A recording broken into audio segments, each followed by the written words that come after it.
อันบ่ฮอดทะเลบัวแดงอาจสินึกเห็นแต่ภาพดอกบัวมันบานในตอนหน้าหนาวท่าเรือมีอยู่ห้าหม้องท่าเรือบ้านเดียมท่าเรือดอนพุงท่าเรือแช่แร่ท่าเรือเชียงแหว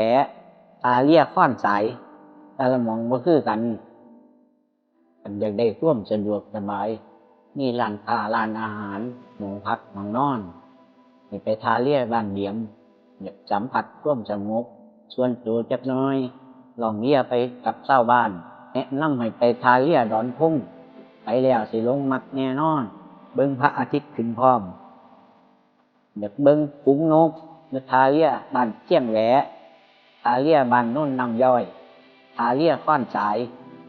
มีแต่นกอยู่หันหลายคักพ่อคำว่าเบิ่งพระอาทิตย์ตกดิน